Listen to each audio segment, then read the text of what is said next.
buzzword around COP22 negotiations is action, and the path to action must bring together adaptation to climate change with disaster risk management. Sharing best practices and experiences is how we advance, and advance we must.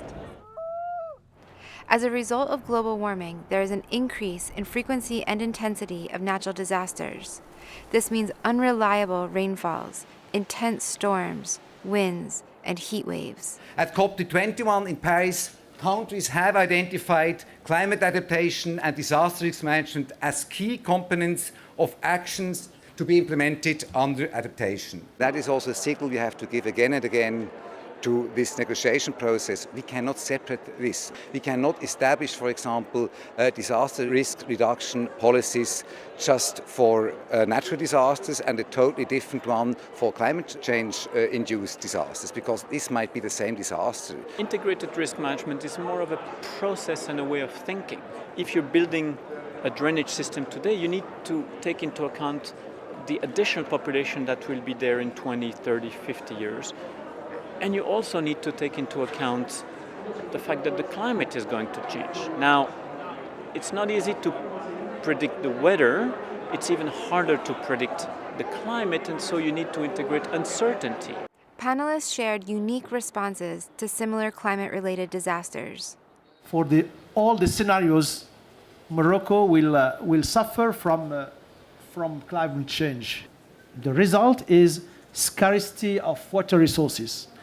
And beside that, we have these extreme events, floods and droughts. We have a very good policy in Morocco since 1970.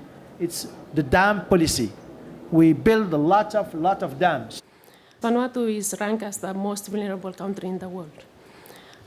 But with a tropical cyclone PAM, last tropical cyclone PAM, it's a category 5 cyclone.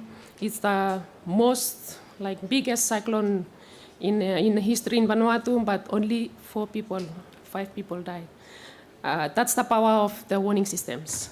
Well, there are key priorities for Bolivia is to implement actions in food production in the context of adaptation, water integrated development, and in that context, well, Bolivia has developed some kind of institutional framework, and in this legal framework, risk management is already included in the adaptation. The often complex challenges around risk management demand multi-stakeholder engagement. We had to find a way to tackle these heavy rains and see how we could reduce the impact and the probability to have droughts.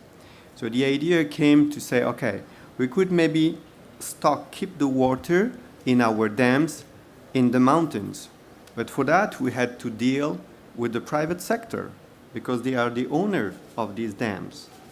You need to work with the scientists. They have to provide you reliable data. We can then give the information to the politics. We can say, now we have to take the decision. Adaptation to climate change, we're talking about big monies as well. So we need to also get on board in which way the finance sector can contribute, the insurance sector how can contribute, and at the same time making sure that the most vulnerable, and this was clearly coming out today in this side event, the most vulnerable get served. The benefit of insurance goes beyond providing financing after an event. Insurance puts a price tag on risks and thereby provides incentives for prevention. The insurance provides you with valuable information. How much, for example, how much would it cost to insure a certain region against flood risk? This gives you a benchmark, because then you can compare how much would it cost to build a higher dam, and by how much would insurance decrease. There is an unbreakable link between poverty eradication, adaptation to climate change, and disaster risk management.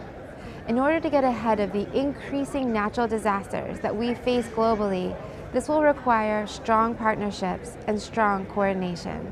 How do we eliminate virtually poverty in the next few decades? And we believe it's possible, but we realize more and more that Every year, a lot of government program and work of NGO helps bring people out of poverty. A lot of people fall back into poverty because of these shocks, because they are exposed to small and large disasters. So we are not going to succeed in poverty reduction if we don't integrate risk management, disaster risk management in what we do. And we're not going to succeed in disaster risk management if we don't integrate the climate dimension and the fact that the world is changing, the climate is changing, and we need to take that into account.